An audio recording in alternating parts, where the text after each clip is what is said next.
I went from 10% body fat to medically obese in the space of just 6 months.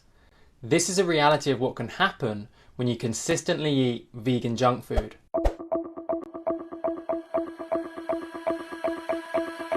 What's up guys, it's Andrew Roberts here with Plant-Based News. Now, we all know the health benefits of what happens when we eat a healthy vegan diet, but what happens when you do the opposite? What happens when you eat nothing but vegan junk food for every single meal for 6 months straight? Well, I put this to the test. I went from eating a predominantly whole food vegan diet to eating 5,000 calories of vegan junk food every single day for 6 months straight. So what am I talking about when I say vegan junk food? Well, this food is highly processed and normally contains high amounts of fat, sugar and salt. It's also normally very calorie dense, and good examples of this food include pizzas, burgers, chips, cookies and chocolate. All the good stuff. So for starters, here's what I'm having for breakfast. This is a nut and maple crisp cereal. Kind of sounds healthy. It's got nuts in. It says it's high in fibre. On the back, you see it's seriously calorific. It says it serves 12, but realistically, it's about 5. And when you combine 200 grams of that every morning with my plant-based milk and a glass of orange juice, that adds up to about 1,000 calories, and that is just for breakfast. Throughout the day, I'm snacking constantly to help me hit that 5,000 calorie mark. So things like these no pork sausage rolls are very easy to eat. I'm also snacking on crisps. I'm eating 2 packs of crisps every day, or 50 grams worth. And I'm not just eating them on their own, I'm normally dunking them in some sort of dip. For dinner, I'm eating things like this vegetarian chicken bucket here, which is vegan and is also very high in calories, 449 for half a pack. And of course, I'm eating the whole pack, not just half.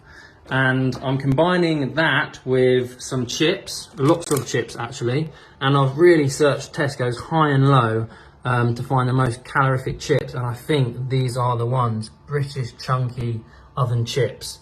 We also have some pies here and some pesto at the back there, which has about 800 calories in for the whole jar. For dessert, I've got some vegan Ben & Jerry's here.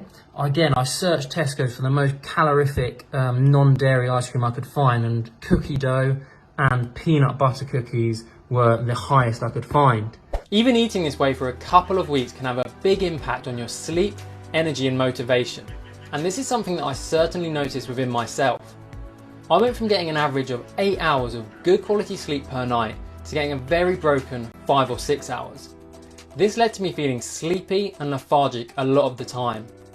Not only was I lacking energy from this, I would also feel very tired after having these large portions of vegan junk food. When I first started this journey, I was expecting to feel rubbish. Like there's no way you could eat all this food and the quality of the food and not feel rubbish, but I really wasn't anticipating to feel this bad. And what I mean by that is just the constant tiredness and exhaustion. Eating this food consistently can also lead to significant weight gain even in the short term. This is because the food is very calorie dense and not very filling. This makes it very easy for us to overconsume calories without even realising, which in turn can lead to weight gain.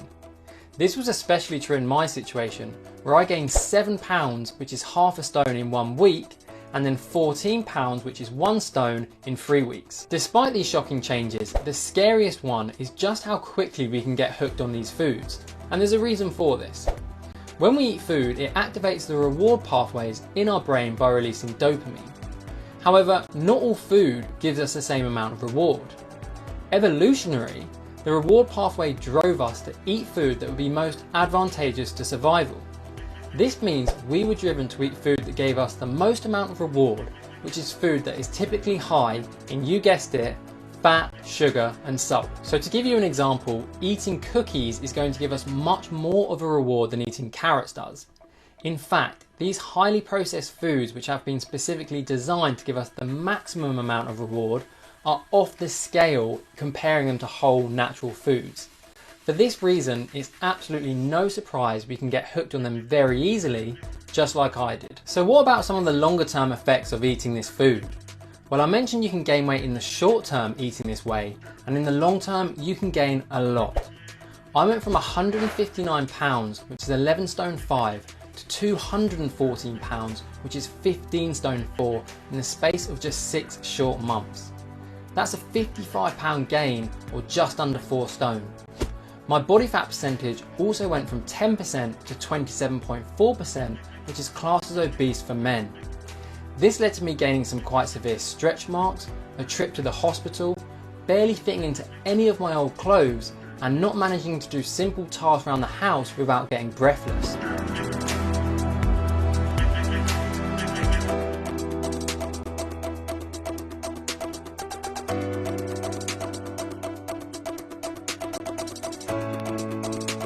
Another change that I noticed over the 6 months was a big drop in libido.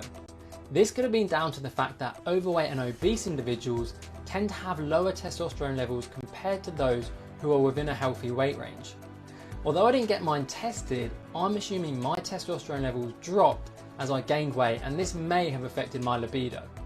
My body was also under a lot of stress through inflammation, overeating and undersleeping, and when your body is under a lot of stress like that, the last thing it's doing is thinking about reproducing. Finally, after 6 months of eating the highly processed food, there's no doubt I'd become addicted to it. If I didn't have my high sugar breakfast before 9 AM, I'd know about it. My brain would start thinking about the food and I'll get strong urges to have it. The exact same applied for dessert. If I didn't have it, my brain would be wondering where it was. Was it the fact that I was hungry? Absolutely not. In fact, I was stuffed and yet my brain was still thinking about that ice cream. So why do we get hooked on these foods? Well, as I mentioned earlier, we have evolved with a preference for sweet, fatty foods, as that's normally where the calories are. However, think about this. In nature, the foods that are high in sugar are normally fruit, and the foods that are high in fat is normally food like nuts. Very rarely in nature do you find a food that is high in both fat and sugar. In fact, I can't really think of one. Can you? And this is where the problem lies. Food companies actually hire scientists to make the most irresistible habit-forming foods they can. They create food which is high in fat, sugar and salt and manipulate it to create what the industry calls the bliss point. This basically means peak craveability. This was actually put to the test in a 2015 study called Which Foods May Be Addictive. Foods were ranked based on reports of problematic and addictive type behaviours from hundreds of individuals. The results? Well, as you can see, the top 3 were chocolate, pizza and chips. And all of the top 5 are from highly processed food.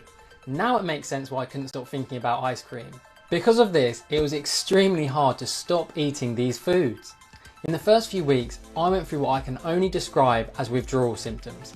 I was getting mood swings, headaches, and worst of all, super intense food cravings. I literally could not stop thinking about the highly processed food. I am still getting food cravings, and even though yesterday it was my birthday, so I had a garlic pizza, bread, a burger, some chips, some beers. You know, despite having that yesterday, today I've been thinking, you know, I'd like a burger. I'd like that garlic pizza bread again. So I am still definitely thinking of food a lot. However, it did get easier. Let me ask you a question.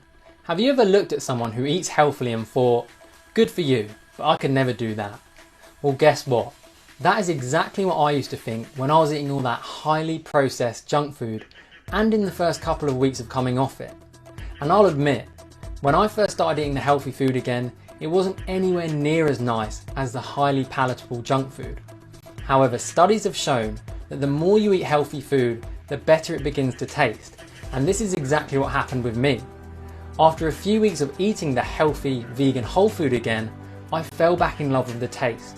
So cut out the highly processed junk food for a few weeks and you'll be amazed at just how good healthy food can taste. Finally, I have one really important point to mention.